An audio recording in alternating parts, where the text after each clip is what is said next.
Welcome back to the podcast. Gabe Yanez and I, we are joined by second-time guest, Matt Beaudreau. He was actually the first guest we ever had as the Jason Khalipa Podcast. If you haven't listened to that one, make sure to go back and check it out. Matt is just a really, I'd say he's an innovator when it comes to school. He has Apogee Strong. They have brick and mortar locations. They have an online platform for men. And I love what he has to share. I love what he's doing. And he's a guy that has a strong purpose, a strong vision. I think we talk about that a lot today, Gabe.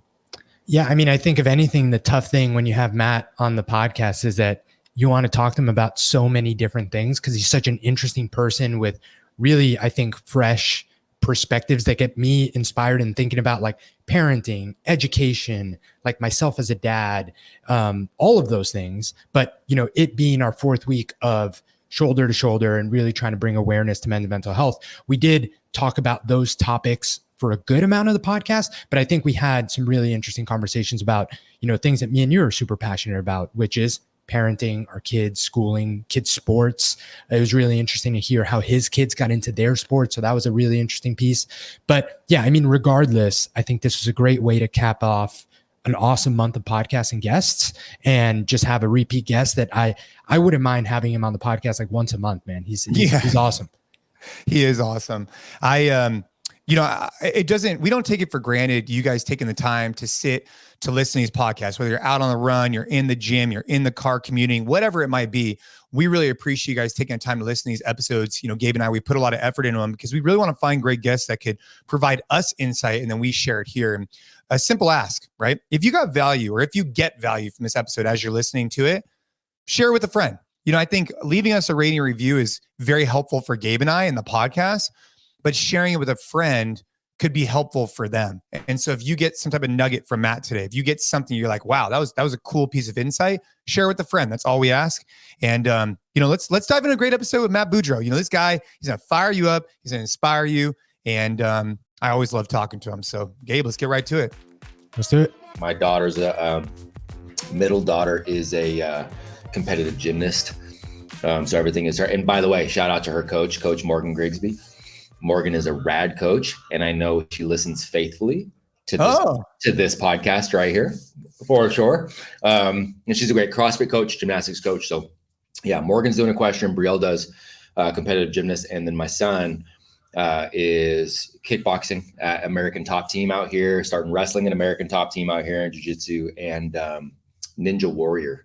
Those Ninja Warrior courses too. So they're all individualistic. So I'm sure there's team stuff going on too, but that's what they're into. So can you tell me about the equestrian? You know, it's so funny. I mean, I don't know the lineage of that word. I'm sure we could look it up, like equestrian. Yeah. It seems like a very fancy word, but like, what does that fully entail? Because I know that when it comes to horses, there's so many different events, right? You have like where they jump over stuff. You have like the track. You have all the things. So what does she do? Or like there's barrel racing, right? I mean, that's different. Right. Yeah. So I'm learning as I go, and I learned from her. I knew nothing about this whole horse world, man. We had a small ranch in California before we moved, and my daughters bought horses. They bought ponies first. So I started learning through those ponies, and then we ended up boarding 2 full-size horses, and they started doing some riding lessons, just some basic things. So I started getting, immersed based on what they were doing. Now that we're out here, my oldest, horses is her thing. She works out on a ranch multiple days a week. She's out at a camp right now. And she'll go do 24-hour shifts where she works at another camp teaching people how to ride. So like I'm learning the whole dang thing. So there's Western events, and then there are English events. And English is the one where they're more proper, and it's a specific type of saddle. And a lot of times they'll have the little black hats, right? And then the Western, they got the cowboys and they're doing barrel racing and they're doing all that. So my daughter is more on the English side of things. So she does these events that have like the horse shows, and you're making them do various things and go over various jumps. And she'll also do these things called hunter pace races, which are like 10, 12, 15 mile courses that you'll take the horses on, and you're trying to hit a specific time, but you don't want to go too fast. You don't want to go too slow. So it's wildly fascinating. It is a world that it's like fitness. Like fitness encompasses so much. The horse world is like that. It's fascinating. So on that note, we talk about, how your interests evolve with as the kids' interests evolve.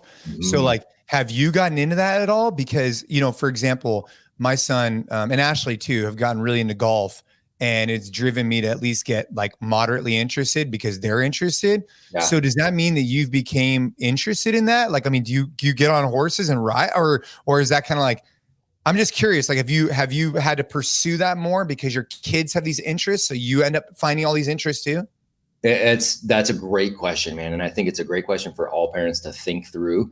I'd be totally down to ride a horse, but anything that looks more attractive to me looks more on the Western side. Like, I think the barrel racing stuff looks fun, and I like that looks fun. I'm also not going to spend my time doing that because I have so many other things that I'm building, but I want to make sure she understands that, okay, cool, I'm willing to get interested in this because you're interested in this. And so I'm interested to the point of, what's your journey look like? What are the opportunities for you? How would you go about, like, I'm interested in that regard, right? I'll go get on the mats with my boy. I'll go kick some bags. That's more my wheelhouse. But I'm interested because she's interested. I'm interested in gymnastics because my daughter's there practicing 6, 7, 8 hours a week, and so cool. I'm interested to that level. But I'm not. But you're not going to go jump on you're not going to go get on the floor and try a backflip. I'll get on the floor and do an interpretive dance. There you go. That's what we do. Yeah, but you don't want to see me on a you don't want to see me on a balance beam, man. That's not cute.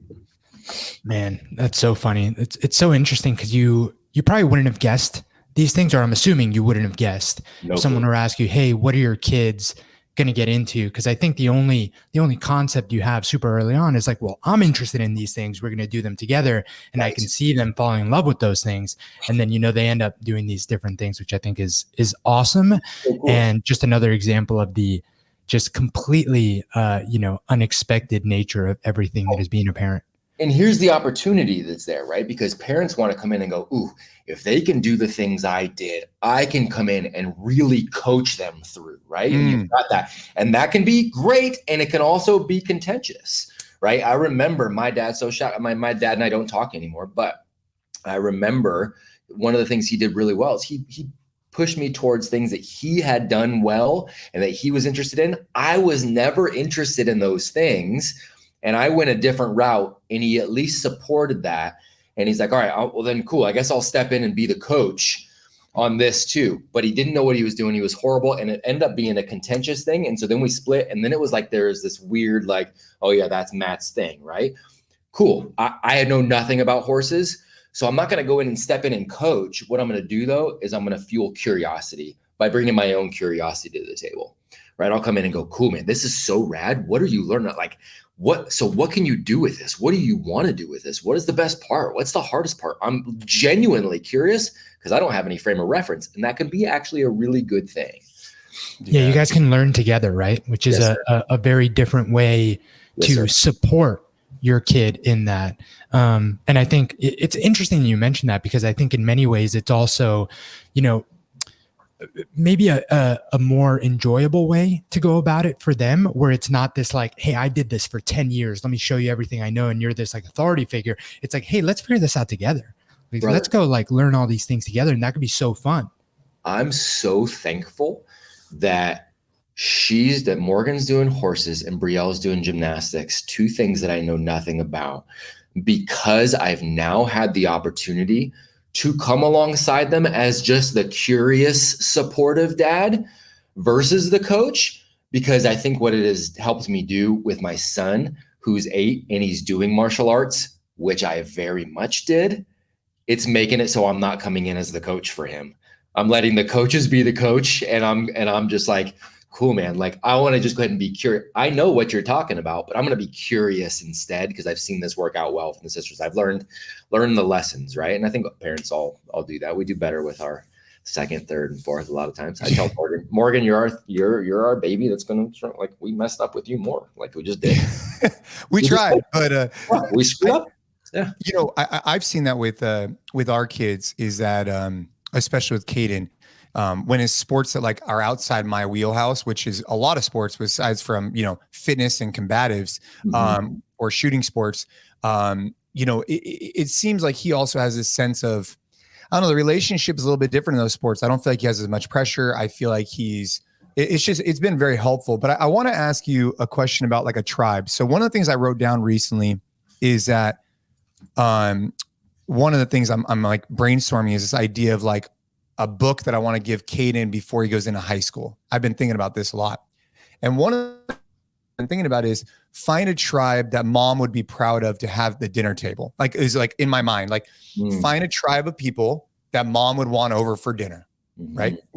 And like, I think we all know what I'm talking about. Like polite young men, men that are driven, people that are, are trying to achieve good things. And I'm curious, like with the horse racing, and gymnastics, how did they get into that? And how does a tribe play into that? What does that tribe mentality look like? And I'm curious how they got interested in it in the first place, because you guys don't do it. Yeah, because we don't do it at all. And that's a really good question on how they got interested in the first place. There is an element of inherent, because I think this is two separate questions. It's how did they get interested in it? And then how has the tribe impacted that? Because those are really important questions.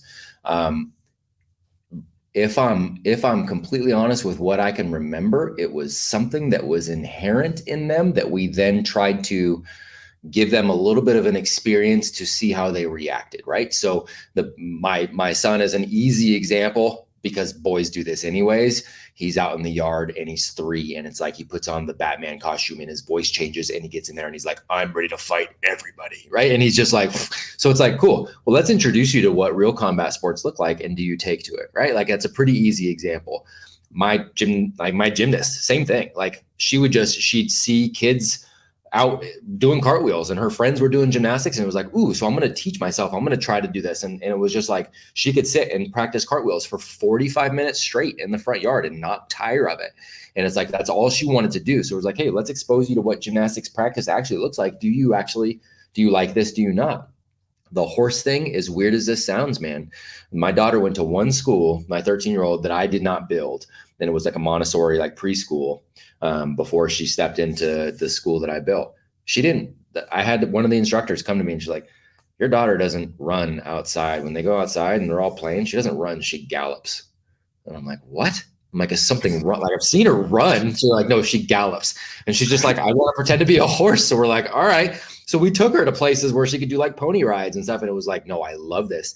And so then she's wanting to go read books on horses and go. So for us, it was really just paying attention and then finding the tribe to put her in, because that is important, right? You don't want to go to the martial arts studio that's Cobra Kai. Then you got a bunch of douchebags, right? You want to go somewhere where they're holding standards of behavior. They're holding standards of meritocracy. They're holding those standards. So we chose the places they go intentionally to make sure we have those quality humans around them. And that's what's allowed them to raise the bar. Quality coaching, quality other humans with them, the boys and the girls. I love this at American Top Team. If you're not out there putting out, it's old school. They're like, get off the mat, go get on your knuckles. You're going to sit on your knuckles for the rest of the class. You're not going to get to do this. And we're going to talk to your parents about this later. Actually, parents, we're going to kick you guys out right now because we're going to dive it. Like, I love that old school mentality. Like, that's it. You want to look for a tribe that's holding those standards. Speaking of old school mentality, I don't know if it's Gabe or if it's you, but there's some roosters. Oh, dude, I got roosters right now. Yeah, dude, I love it between the two of you guys, man. Talk about old school. Let's go, baby. 100%. They're right outside. Like, there's a bunch of them right. I can see them right now. They're right outside my office window. Yeah. I do think, and Jay, I'm actually curious your thoughts, since you're kind of thinking about this, because I love what Matt said, and I brought this up on the podcast a couple of times, I think. But I had a coach, this like old school, like Romanian guy who coached me in club swimming from when I was 7 to when I was 18. His name was Dragos. He looked like his name was Dragos, if you know what I mean. And he would kick people out of practice if you didn't and towards the end of that time, it got contentious with parents because things started shifting to where parents thought that, hey, I'm paying for my kid to be on this team. Like, he gets to practice, and there was a little bit of tension there because he was always the old school of like, hey, I have a standard. And if you're going to come to practice, I expect a certain amount of effort. And if not, I'm just not going to waste my time. And I wonder kind of how that's evolved even now. But the question is, Jay, have you had any like I guess, trouble finding that specific type of coaching style now? Like, is that harder to find out? I would imagine so. I haven't really been exposed to it, but even just how I saw things change in the time that I was in it, and just kind of how culture has changed in general, and things that are okay, not okay. And maybe it's a little bit easier in combatives, but I'm assuming that in other sports, it's a little harder to now be the coach that's like, hey, like, this is the standard, and you're out if you're not hitting it. It is hard. From my experience, I know that there's like this stigma, especially in California. They're like, oh, everybody wins a trophy and blah, blah. From my experience, at least from Caden and Ava's coaches, maybe on the ladies' side, maybe it's been a little bit different, but I would say on Caden's side, especially for the teams that he's been playing, because he is, a little bit more competitive. It's been pretty like clear cut, like, hey, this is the expectation, and either you hit it or you're out. Like tonight, for example, there's an 8 p.m. all hands mandatory meeting for all stars to go over expectations for the season. And awesome. It's mandatory. And all the boys, all the adults have to be there, and they're going to set the standard that, hey, look, we're here to win. What that means is your son may not play. And this is our expectation. Like, we are coming to this competition to win, and we're going to put our best players on the field. So like, I don't know. I would say that from my experience, I think that there's still this, at least from all the coaches that Caden's had, a really beautiful blend of compassion and care and acknowledgement when you're working hard. But at the same time, the expectation is like, run your ass over here and put in the work. Like yesterday, I was watching a little bit of practice, and Caden, kind of like, I don't know, he did okay, but he didn't like hit the bag as well. Like he didn't perform well. And the guy's like, hey, you got to straddle that bag. And this guy used to play in the major league. So he was like pretty like whatever. And then maybe 30 seconds later, he's like, but hey, Caden, I appreciate the effort. So it's a little bit of that kind of balance that I've seen lately. Yeah, which is good. And that's what that's the reality. Look, we've got the extremes. The extremes are what make the news, right?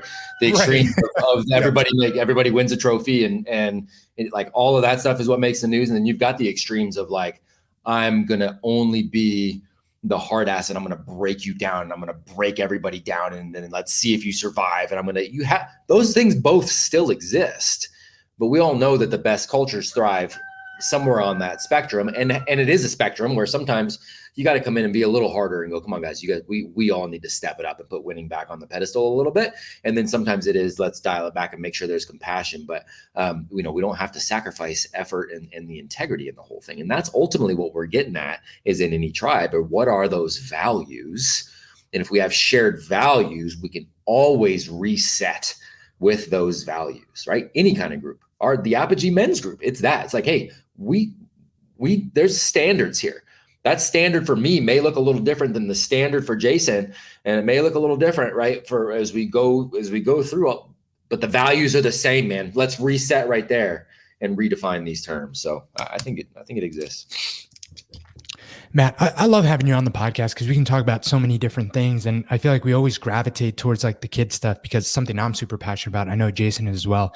But, since, we have you coming up as like this fourth guest in the Shoulder to Shoulder month, really talking about men's mental health, what we wanted to do was just bring more awareness to something that seems like there isn't enough of a conversation behind. I think that like in our circle and like all the things that you're doing, I hear about it a lot, and it's great. And it's brought a lot of things to the forefront of my mind, especially as I'm raising a young boy now. And it's something that, I take a lot of pride in. But I did want to ask you, what do you think within, men's mental health and kind of like, what's going on there and some of the things that you hear about, suicides are up, depression is up, anxiety is up, all of those things.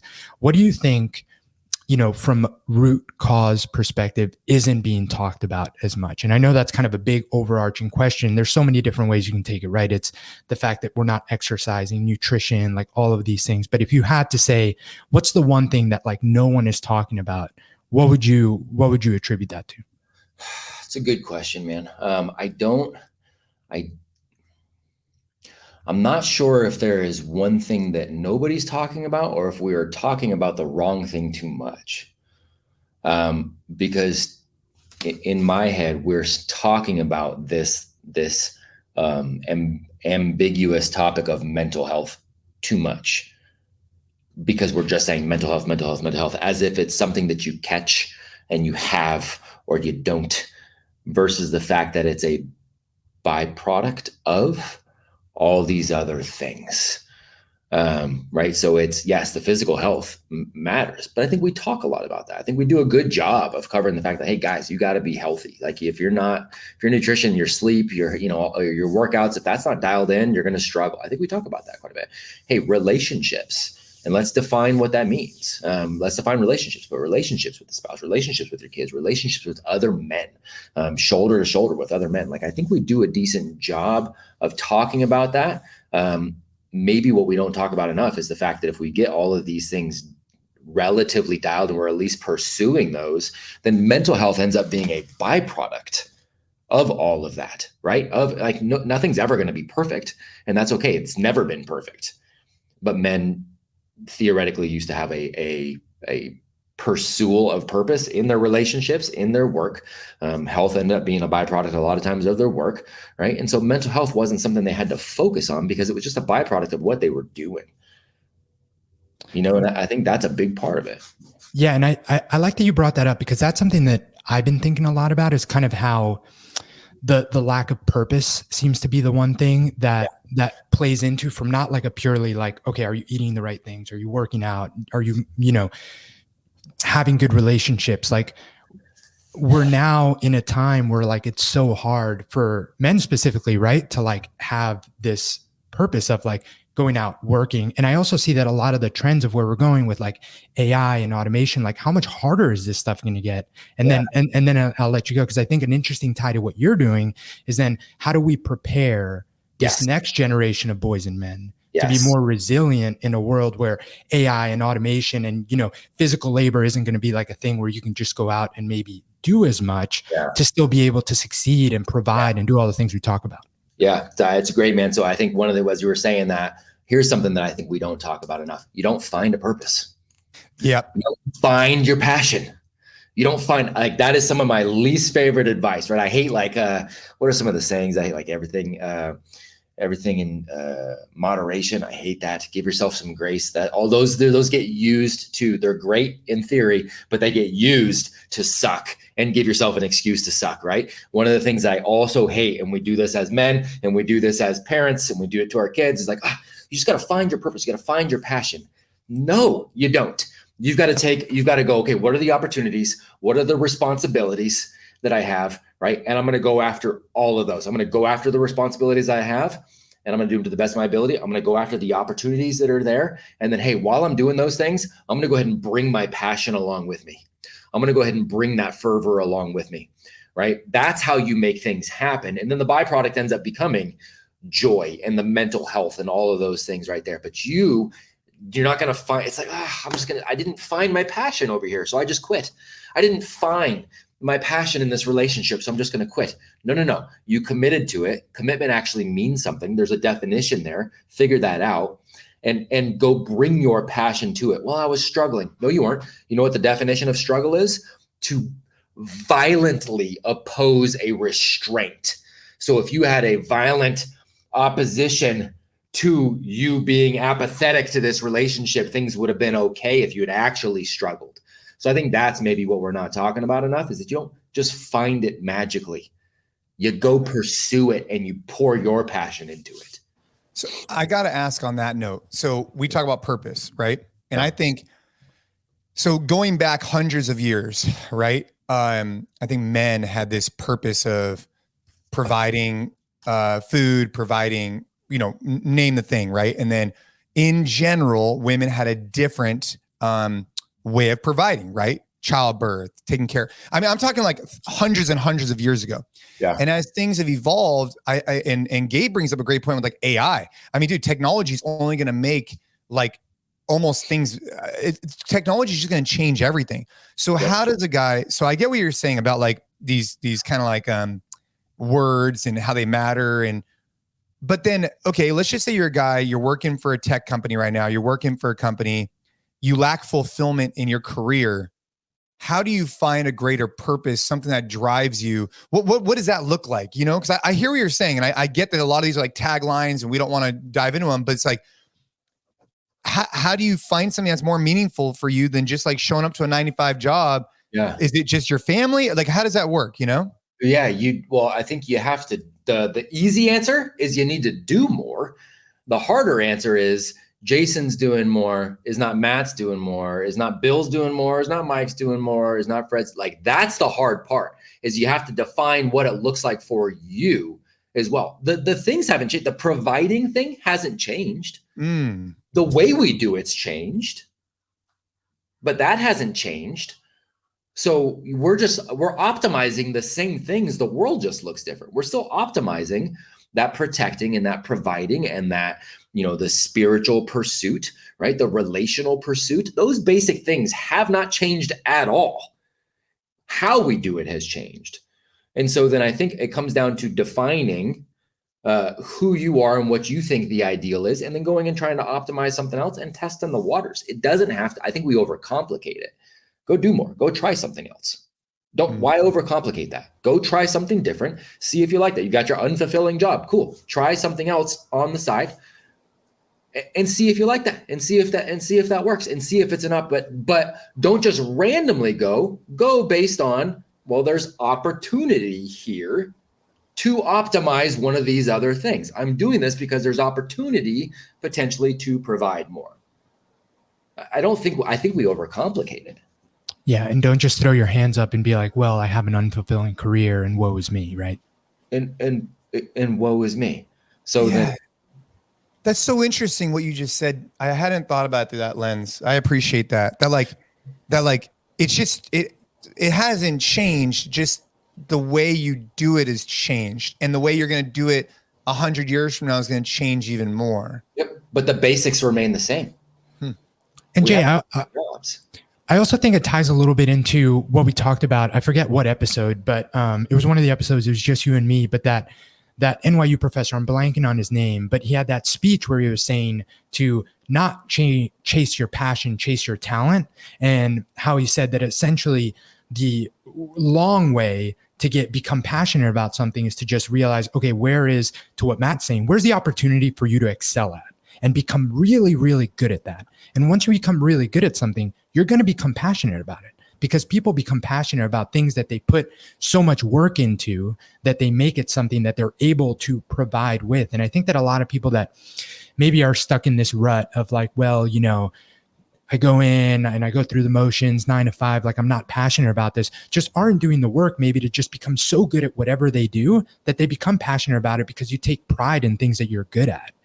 So I think it's maybe looking at it in reverse a little bit about, not trying to, like what Matt was saying, like find your passion, but just like do better at what you're doing now, do more at what you're doing now, and you will eventually become passionate about it, because how can you not be passionate about something that you're great at?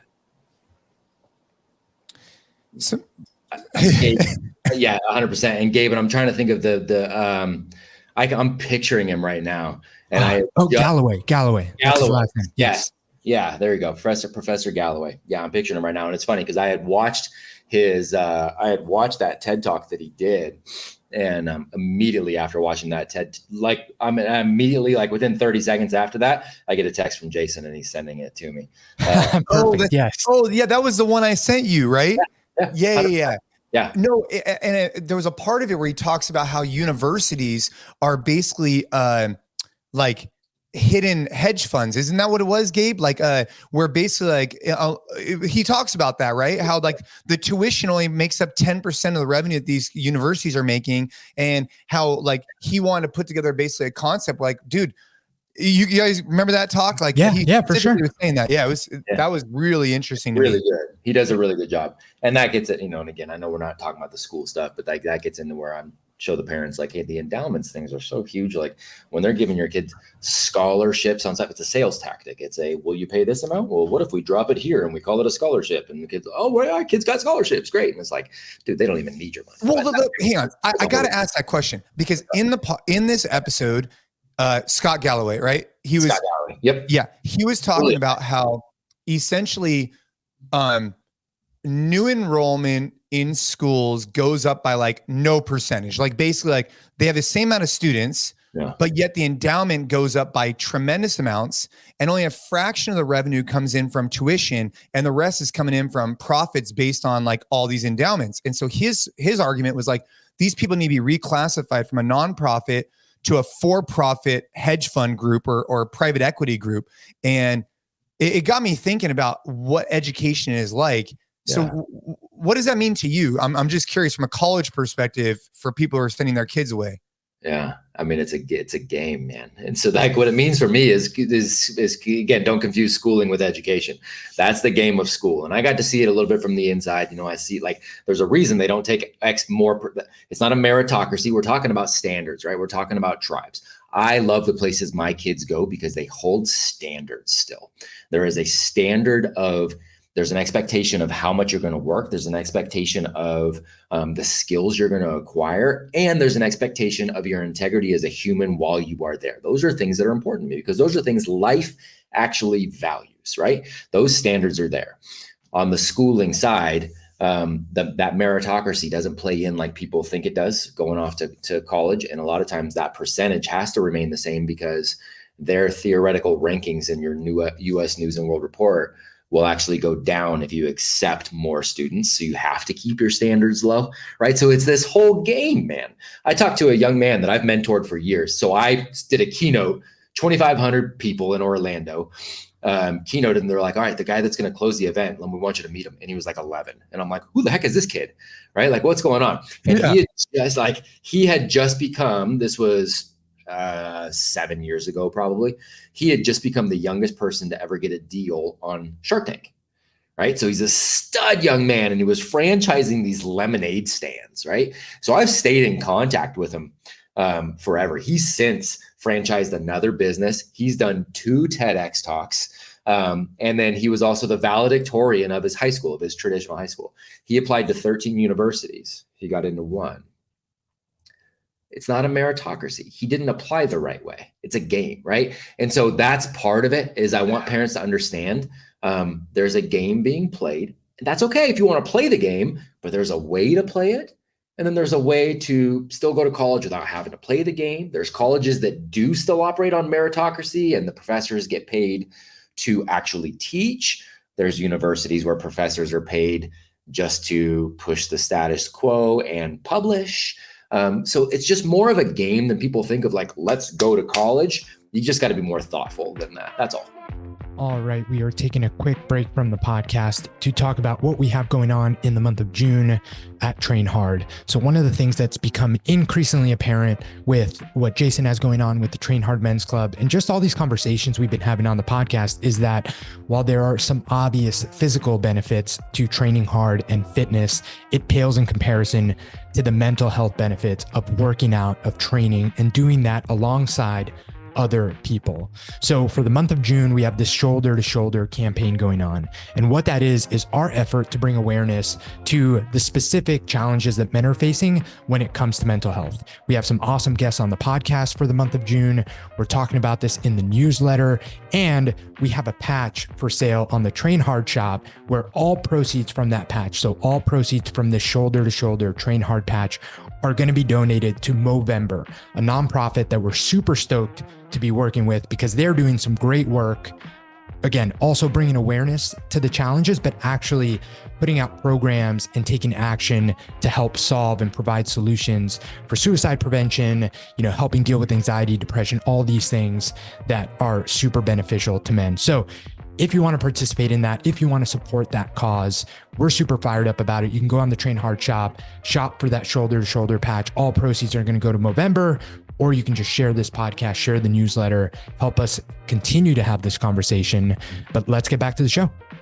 Since we were talking about mental health, one of the things you hear too is how much depression, anxiety, and all of these things are impacting adolescents. How much does this game play into that? Because there's so much stress about getting into the right school, so on and so forth. And so much of, the self-worth or even how parents view the job that they did with their child for the first 18 years is, how many acceptance letters they get back.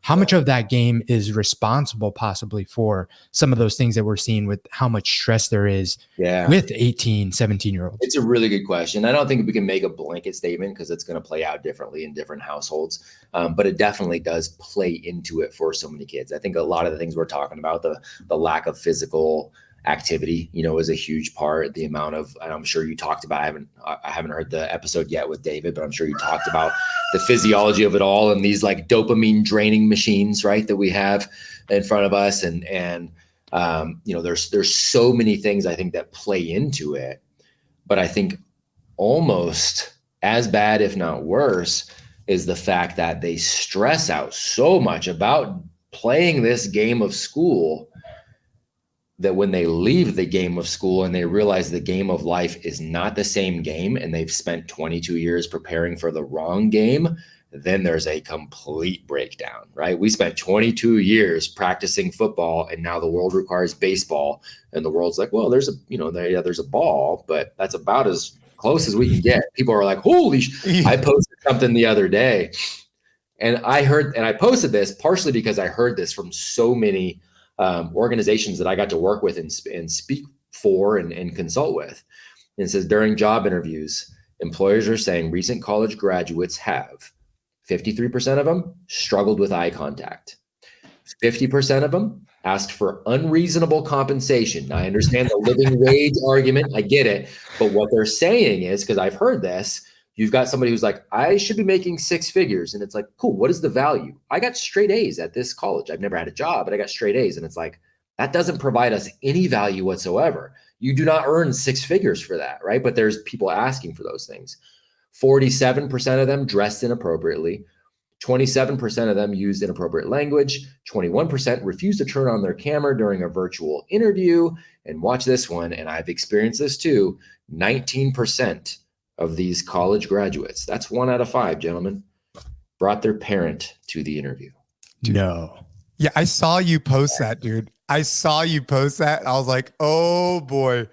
Man, and I've seen it. I've heard it from any company you can think of. I've heard it. I've had people call me and ask about getting their son a job. And I'm like, how old is yours? 35. What are you doing? You have no idea who I am or what we're doing at all. If you're calling, I promise you, if you're calling on behalf of your son, seeing if he could get a job potentially at 35, you're calling the wrong spot. But man, this is so prevalent. Like, to me, that is an indicator of a real mental struggle. Like we're in a tough spot when that's the case. What does someone do at that point? Say whether you're a parent or that 35-year-old, like what would you like? I know that what you're doing and the stuff that you have going on isn't the solution for that person. But I think that, tying it back to everything we're talking about, there is a huge group that's there right now, right? Yeah. Like they're the 30-year-old that won't go to a job interview without bringing their parents. 100%. And that's the reason that they feel terrible and don't have purpose. What do you do? Yeah, it's a great question. And again, I think there's a tendency to want to overcomplicate that. And I'm glad to hear arguments against what I'm about to say, but this is the only thing I can think of is you start over and do what you should have done at 5, 6, 7, 8, 9, 10. You learn the basics. You get back to basics of, shoot, I'm going to have to build a skill. Shoot, I'm going to have to take on some extra responsibility. Shoot, I'm going to have to learn to get comfortable making eye contact, shaking hands, and communicating, going back to the basics. I'm going to have to eliminate all of the freaking distractions because I promise if you're 35 and mom's calling on your behalf, you're not taking on responsibility. You're taking up your time with something. So is it Netflix? Is it scrolling? Is it video games? Anything like that doesn't embody some sort of maturation and moving forward needs to be scrapped. And you need to start back over with the basics until you catch up. I can't see it any other way. I'm glad to be wrong. I generally agree with you. And I think when you talk about, again, for the month of June and men's mental health and whatnot, I mean, we love having you on the show because we talk about all kinds of stuff. It's like, if you are a dad too, and you have a child that's maybe going through some of these stuff, I do think that could impact you, right? Because you're like, man, I want all the things for this child, but maybe I haven't set them up for success. So what can I do to change that? And I think maybe you need to take one step back to get 5 steps forward, Get back to those basics. And the tribe, what we're talking about here, that tribe matters for them too, right? The tribe it matters for us too, Matt. It matters for us too. And that's what blows my mind is that we forget that young people are people. Like we forget about that. So we will say hey man, you're the product of the 5 people you spend the most time with, right? Everybody agree. Yeah. Does your tribe matter? Yes. 100%. Do you want toxic, horrible, bad people in your tribe? No, you don't. It's just going to drag you down. Cool. Why is it okay for our kids then? For our kids, we say, oh, they've just got to see that there's bad people in the world. It's okay for them to go off to this school where you've got these people that are struggling here and this there, because they've got to see that there's bad people. Wait. It's the same thing for them. So when you have somebody who is struggling, no matter what your age is, 5, 15, 25, 35, the tribe is one of those boxes that you should check. Who's influencing them? Who are the influences? The tribe always matters. Yeah, man. And speaking of tribe, I have this other theory, and we got it really inspired by Sal Frizella. And I already knew this, but like the way he said it just was like really impactful. He's like, look, his uncle told him a story about you can't be a king unless you have a queen. And basically, long story short, his uncle was trying to instill in him like, hey, don't go dating around all the time. Find the right woman, find someone who always has your back. And whether it's a guy or a girl, whatever you end up choosing, having someone that when shit's hitting the fan, no matter what, you got someone ride or die right there with you who wants to see you be successful. I think there's something super powerful in that goes even a step past the tribe, right? So the tribe, I think, is super important. And obviously we do the men's club. You have your groups. Obviously we have different friendships and whatnot, but having this person at home that no matter what happens in your day, they got your back. How do you think men can do a better job of identifying that person, whoever that be? Like I said, guy, girl, neutral, whatever, just having that person there that's your cornerstone. What would the advice be there? That's a great question, man. And it's so true. And we have that not just in our spouses too, but I'm sure you've got a handful of guys. And so as far as like identifying it, the way I play it with the Avidgy men, it's like we'll be on our calls together, right? And we'll have everybody up on the screen, and I'll go, okay. And I've done this with the young men too. I go, okay, we got all these names up on the screen, you got all these faces. I should be able to go like this and cover my eyes. I should be able to go do just like that old game where you spin the globe, right? And then you just stop it, and you're like, that's where I'm going to go travel, right? Yeah. I should be able to go, bink, and I land. Okay, I just landed on Gabe, right? I just landed on Gabe. If I die tomorrow, do I trust Gabe to come in and be the guy that takes care of my family? He comes in, takes care of my wife. He comes in, takes care of my kids. Do I have enough of a relationship with him where he would do that even though I'm dead and gone? Like, would he do that for me? And is he the man that I would want to do that? Right? Because if not, what is my relationship with Gabe? Maybe it's just going to be a buddy thing and we're not going to get that close. That's great. But if it is going to be that kind of relationship, how do I make sure he's the best possible version of himself too, man? How do I, like, if I'm like, God, Gabe would totally do that for me, but dude, he's not going to be the one to lead my boy. Okay, cool. Why not? Define that. Because then how can I pour into him to make him a better leader in that way, right? Like, we should be able to do that with our buddies. That's the identifying process that we kind of look at.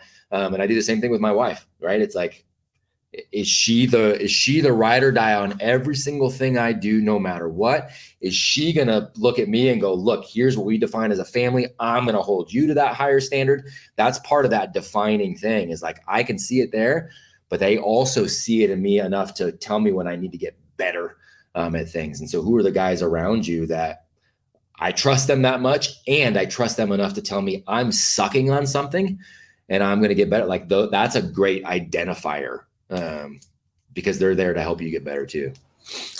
I love that. I was just listening on a podcast yesterday, My First Million. I really enjoy those guys.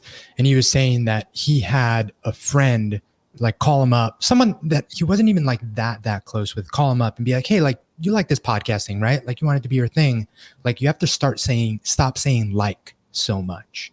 And he just went on to say that, like, the courage it takes to like just kind of cold call someone that you haven't talked to in a while and give them like a really valuable piece of feedback that can improve them is such an impactful gift that I think takes a lot of courage to do that.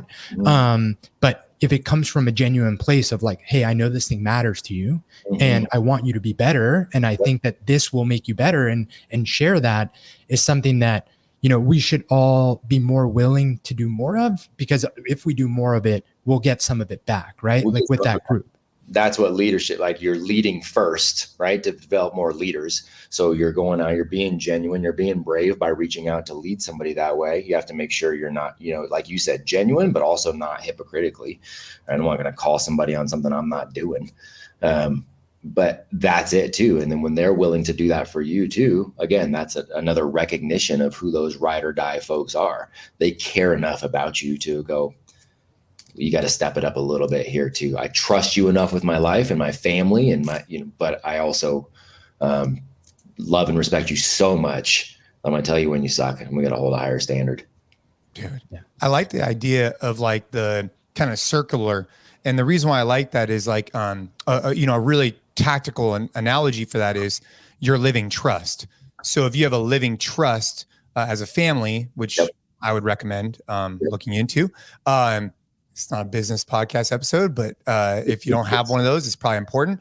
As part of that, there's, as part of that, there's a bunch of different things when you're doing your trust, right? I'm just saying to the audience, like there's a bunch of different things you look at. You look at what happens with your estate. You look at what happens with this, but as part of it, there is at times like, hey, if something happened to you and your spouse, what would happen to the kids? Yeah. And it really makes you wonder, like, what happens? Is it going to your mom and dad? Is it going to your friends? And I love what you brought up, because I had not looked at it through that lens, but it's like, let's just assume for the sake of argument, if something happened to my wife and I, my kids would go to Matt. Well, if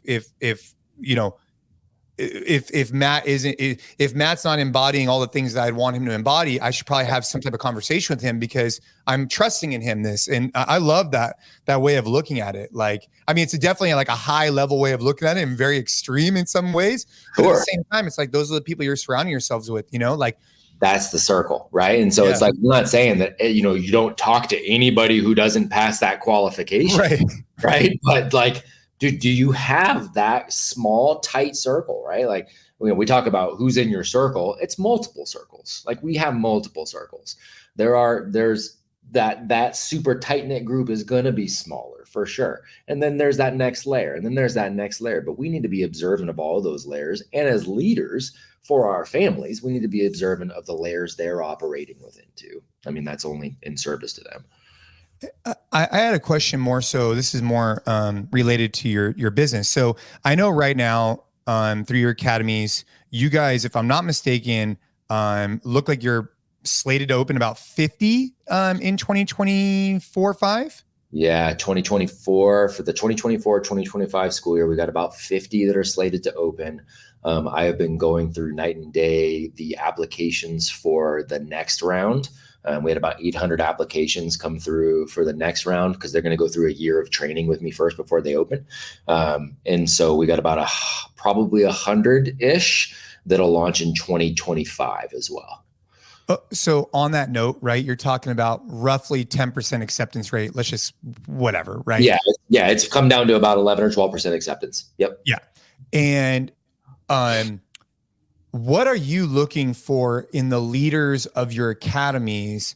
Because one of the things that we've learned, we've rolled out a license program. We've done a variety of different things to the business, is that the people matter. The people are the service, right?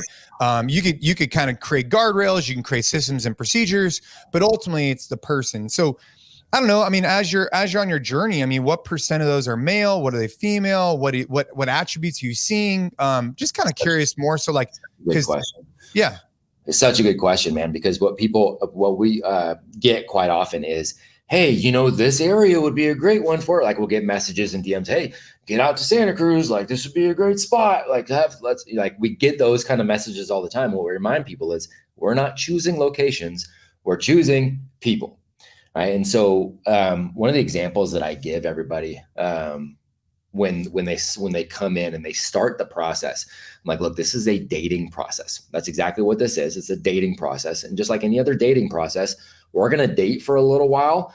I've got to decide I still want to date you. You've got to decide you still want to date me. We're going to have some standards around this, but it really comes down to the values, right? The Apogee code is really the Bushido code, right? Of like righteousness and courage, courage and respect and honor and loyalty. And it's those kind of things. So we're looking for those things that are provable in your life. We want to be able to see evidence of that. And we want you to see evidence of that in us too. So we got multiple group conversations that happen to kind of the group dates to see what we see in each other. We've got individual application components where they're filling out kind of their mission, their why. We're going through and doing background checks. We're diving in and stalking them on social media. We're just trying to get to the best guess you possibly make, just like any other relationship. I mean, that's really what we're looking for. And I always tell them this story.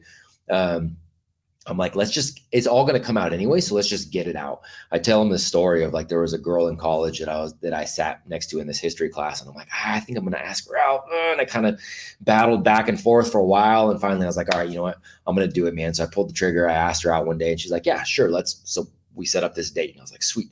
So we go, shout out to Chico State. There's a great restaurant, the Bear. Everybody knows the Bear. So we were in Chico and we went and met at the Bear and we sat down and she goes, all right, before we even start doing this, she's like, I'm going to be very, very clear with you. She's like, I absolutely love country music. Anybody I'm with is going to be listening to country all the time. She's like, I am a huge fan of the Oscars. And anytime the Oscars are on, like we're actually going to have like an Oscars party where we're going to dress up and like watch this Oscars party. And I'm a huge fan of the pageants. And so like Miss America, Miss whatever, she's like, I competed and I want, somebody's going to dive in and they're going to have to get interested in the pageants with me.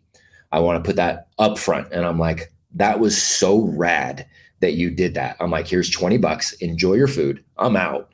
Like, I'm done. This is not going to happen. This is not going to work. But I was so thankful that she was so forthright that like, this is my standard. Right. And so we do the same thing on our side. Yes, we're going to dive in. Yes, we're going to ask, but look, here's who you have to be. And here's who you can't be for this to work. And I want you to tell me the same thing as like clearly as you can up front.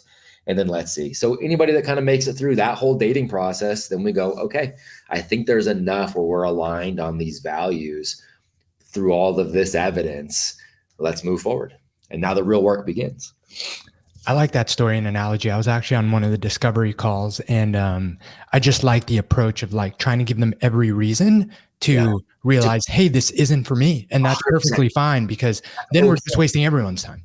That's it. Like this is not a game of selling you anything. This is a game of, do we want to do a really hard job together over the long haul? Like that's what this is, and so it's a less sexy way to do it, but it's the honest way to do it. And it's the only way we're going to be successful building what we're building. I'm not interested in numbers. I'm interested in the impact. And you can have 1 million of the wrong people and have zero freaking impact, or you can have 150 of the right ones and change a whole lot of lives, man. That's it. Yeah, I love what you guys are doing. I was going through your social media a little bit before this, and I have a question for you. Why is lack of critical thought at an all-time high? Dear God, man. Dear God. So we don't, I love that question because it's so top of mind for me right now with so many things. We've forgotten to define what thinking means, right? Carl Jung said, thinking is hard. It's why most people judge. Right. And that's true. And thinking has always been a difficult thing. But what's happened is we've changed the definition of thinking. So we now have things like if you repeat something somebody else said, you're a thinker. You send the right meme, you're a thinker, right? Or you theoretically read this book too. You're a thinker. Okay, cool. None of those things are thinking. It's okay to not have a brand new idea that nobody's ever thought of. I'd argue that's almost impossible at this point. But taking your ideas, comparing them against others, steel manning your own thoughts and beliefs. Steel manning meaning, do I earn the right to have an opinion by being able to argue against my own beliefs better than anybody else can argue against? Like I'm so passionate about building alternative education systems because I can argue anybody's argument on a conveyor belt model. I can argue that. I know it inside and out well enough to have an opinion over here. I'm not saying I'm right all the time. I'm not. But I'll think through it, and I'll always be dumb enough or brave enough, whatever, to consider an alternative and be okay being wrong. And I'm dumb enough or brave enough to change my mind if somebody brings better evidence to the table, right? Like, that's what thinking is. And we're not doing that. Critical thinking is a whole nother level where you're doing this and then you're coming out here and you're thinking about that process. You're thinking about your thinking. So we're doing things, repeating, barfing, regurgitating, that doesn't even qualify as thinking in the first place, never mind critical thinking. It's a hard job and it takes a long time. I understand why most people don't do it, but man, we do it like, we just don't take the time to even think, never mind critically. Man, and I think that, and one of the notes that I had under that, because this is what it made me think of, is I heard on a podcast that people are so much less interesting now because we're all kind of like having the same life experience because it's all online. Like the example he gave was like, it used to be that like if you were someone from Connecticut and you met someone from Louisiana, it'd be very interesting because they had such a different like lived experience, different stories, different whatever. But now we're all kind of in these like online tribes that are so much less interesting because everyone is just echoing whatever their side or their tribe is doing, and no one has their own lived experience to be able to like come up with their views on anything about. And that's, so there's a lot of that. I think you're right. I think we're seeing a lot less interesting things because there are these, and again, you can argue echo chamber is another term that gets thrown out there quite a bit. But I think what has ended up happening is because we've got so much stimulation coming in from the exterior that it's not as much if people are less interesting, it's we're less interested. Right. So we tend to not ask as many questions. We're not as curious anymore. I can still, like, we've got Gabe, Jason, and Matt have a lot of same principles that we live by. We've got a lot of the same friends. We got a lot of the same activities. That's great. I still, if we can sit down and talk, like, I'm still going to be wildly curious about so many other experiences that you guys have, and I'll learn something from that. I think we have to be interested more too, right? I don't need the platitudes. I don't need to see your meal that's on a freaking cutting board because everybody eats on cutting boards now, I guess. That's the thing on Instagram. Like, I don't need to say, I'm not cool, man. That's great. I'm interested in why you're doing this and what are some of the results you see. What has that done for you, like digestively or energy wise? What about your mentality? Like, how does that, like, I'm interested, but we're not putting out those kind of things. We're just trying to be this, the same interesting as everybody else, and people don't get curious enough to ask more questions. But I think that's kind of that. I was just going to say, I think that's kind of the punchline though. It's like when you said that, like, I immediately thought like, Joe Rogan has millions of followers and he always posts like his elk and jalapenos on a cutting board. And now everyone eats off a cutting board, and someone must have been the first one that did it for a genuine reason. Like, hey, this is what I wanted to do. But so many other people just do it because like, well, Joe Rogan did it. So I'm gonna start eating elk off the cutting board. One, it looks badass. You got your Montana knife company, Montana knife with some, what's you looking for? I don't know, dude. I've got all kinds of weapons. What if we started like eating off of axes, dude, and we just started let's freaking start a new trend. Let's just find some random something and let's just start eating off. Let's see what we can do, man. Oh man, I love it. I think that's one of the reasons why I like getting together with guys. And you have your Apogee men's club, which I think obviously you're trying to span more globally, virtually, which I think is super awesome. And, we do the weekly men's clubs here in California. And what's been cool is that they're kind of expanding. And I'm getting messages from guys who are doing it in their local communities because, like, this Friday, for example, at 5 a.m., I'm going on a bike ride with some guys. Yeah. And it's nice because you talk about being interesting. Well, I'm only going to know surface level stuff from them if I'm looking at an IG clip or this and that. That's one of the reasons why I love podcasts. You get to know people a little bit more. And I think that in person is like the biggest expression of that is like, dude, everybody comes from the table with different, backgrounds. One of my buddies, for example, he doesn't drink alcohol, and I've never really talked to him at a high level of why that is. Right. I'd like to understand, like, what's the story? What can I learn from you of why you don't drink? Because I know there's a backstory there, right? But that's, I guess, a random example, but it's like hearing that story, understanding his background, maybe that'll, first off, I think it's super interesting. Secondly, maybe it'll help me navigate better in the future. So that's just an example. And that's it. So that's you leaning into the default setting of a human is curiosity. We've missed that. So like all of these posts, all this external, we've stopped being curious. We've stopped being interested. And when you become interested again, things can become interesting again because you're asking better questions, right? You're not assuming answers. You're asking better questions. That's why life will be much more rich for Jason and for Gabe, because you guys are interested and you'll ask questions. Therefore, you'll learn, you'll grow, you'll pique that curiosity even more, and you'll continue to go, right? It's that. And being in person makes that a whole lot easier too. It is very, I mean, we've been very vocal with our guys, like, yeah, we started this virtually to make sure we have guys everywhere. But then what we want to do is we're planting these campuses and we need you showing up physically. We're starting 50 live events in, 50 states in 50 weeks this coming 2025, because we want live in person, and we'll use, virtual to augment and be able to connect with mentors and things like that. But in person is where it's at. But get there and be interested in those others. See, now I want to talk to this guy. I've never had it. I'm 40. How old am I? 44. I'm 44. I've never had to drink alcohol. So I'd be interested in talking to him. Why have you not drank? This is why that's interesting.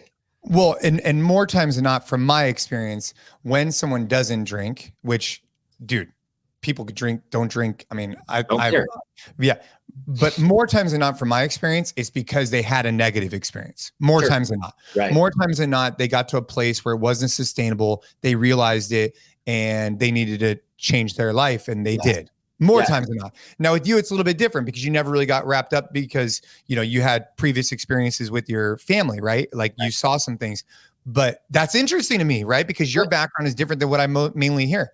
Right. That's it. And so you're interested. That's the whole freaking game, man. And it is a default setting. Look at your kids. Look at Shay right now, Gabe. Like interested in freaking everything. And it's only going to get more intense. And it's going to be why, how, how, like, that's it. And we're like, oh my gosh, stop. No, yes, more, ask it. Let me ask you questions in return. Let's do this together. Right? Let's do this together. I'm interested. I don't know anything about horses, just like I'm interested. Right? It is the glue for relationships, man. It's the glue for relationships. It's the foundation for growth. Being interested, being curious in each other and the world that we're experiencing simultaneously together. It's been the most interesting part of being lucky enough to have these conversations on this podcast as like a very young dad, because my kids are, 18 months and, 1 month old, I'm like having these conversations and seeing how out of the box, capable, curious, all of those things, like seeing it in real time has been so fascinating because it's so true, man. Like curiosity, physically capable, like even the foods they're interested in. Without messing with anything, right? Like the things that they want to eat more of versus not.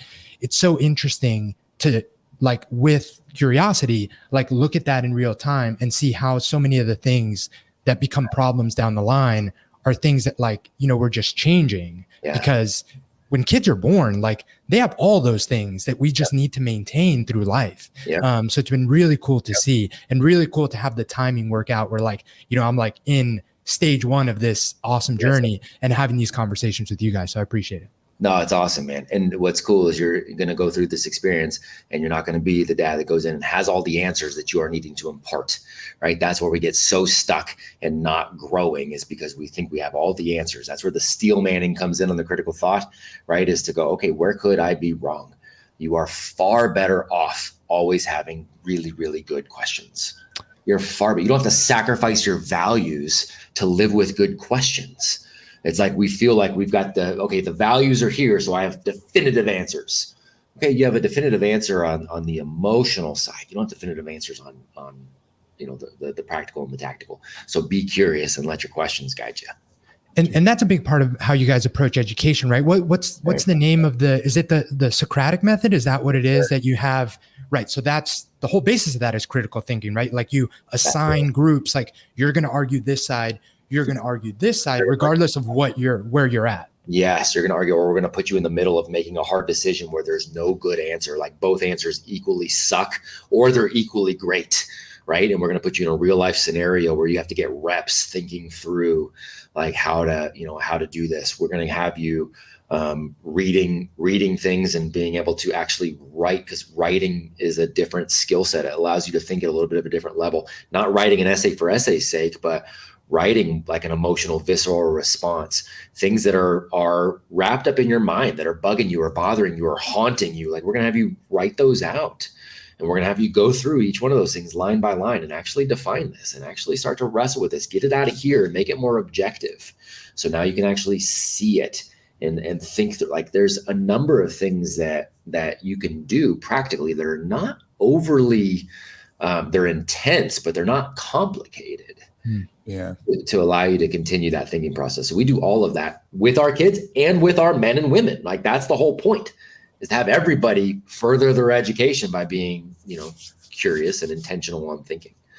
Dude, one of the things I wrote down as like, I'm kind of like brainstorming this book I wish I had before going into high school. I wrote this down. I said, as you get older, you'll understand the power and need for faith. Be open-minded and stay curious. That's what I wrote. Like, this is like in my mind. I was writing this if I was giving this to Caden, right? Be open-minded and stay curious. I think that's anyways, that's just kind of like highlighting what we've been talking about for the last 10 minutes or so. I think that's something that's really important, and not being closed off, Big time, man. Just this past weekend, we were in Hill Country here in Texas celebrating my father-in-law's birthday.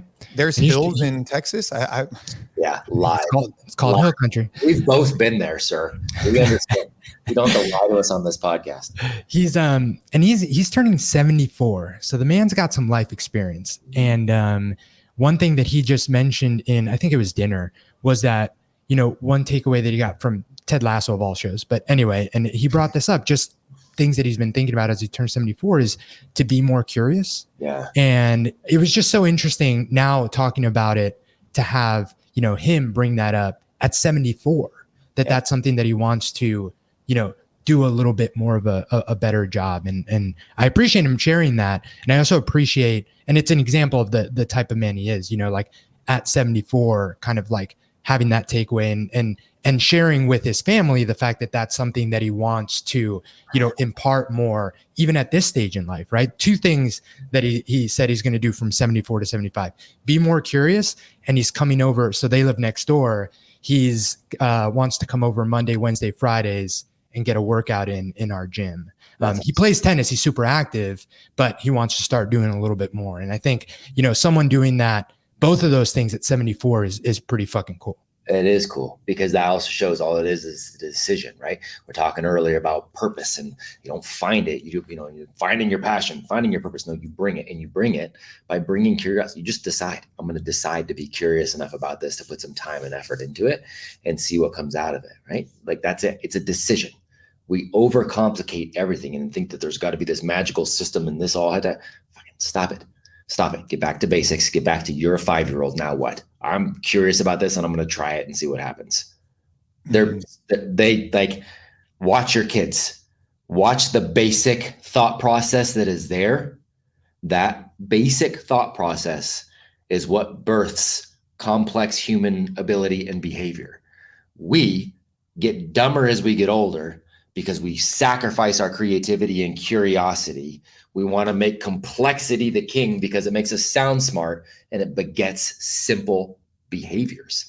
It's not what we want. Go back to the other way. Simplicity to allow for complexity. Complexity does not allow for simplicity, or forces simplicity.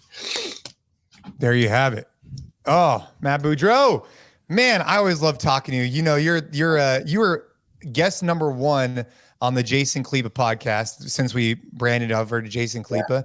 Yeah. And now this is episode, I don't know, maybe like 50 or 60, and we've been getting after it. And I just want to say, I really appreciate you taking the time. The work that you're doing, it's always fun for me to watch. I want to, that's cool that Gabe was on one of the exploratory calls, but I think that we're barely scratching the surface of the impact you're going to be able to make. So I just want to say thanks for all the hard work you're doing. If people want to look into, the Apogee Men's Club for sure, but also just like possibly the way that you're looking at schooling, where's the best place for them to go? We could put in the podcast show notes. Yeah, apogeestrong.com is where we're continuously, we redid the website and updating everything. We've got a little documentary that actually just won an award not too long ago. So we got a little documentary at the front. It's about an hour long that really talks about the educational kind of philosophy. And then it also goes into, the various verticals, which again, the men, women, all those are designed to stand alone, but they all come together at our physical campuses too. So apogeestrong.com is the best place to go. Dude, awesome. Matt, I appreciate it, man. I'm super closely following what you guys are doing. I think it's awesome. I know exactly where the Apogees in my area are. And yeah, man, no, I love it. Super cool, man. No, thank you guys. Appreciate you both. Well, I appreciate everybody who has, been listening to this podcast. If you've gotten value, which I'm sure you have, Matt always has a ton of amazing knowledge from practical application to share. Do us a favor, leave the podcast a rating, leave us a review. But I'd say most importantly, above all of that, if you receive value from this podcast or from previous ones, just share it with a friend, right? If you got something from, you're like, that nugget, that was something cool. Just do us a favor, share with a friend, and always keep training hard. Thank you, everyone.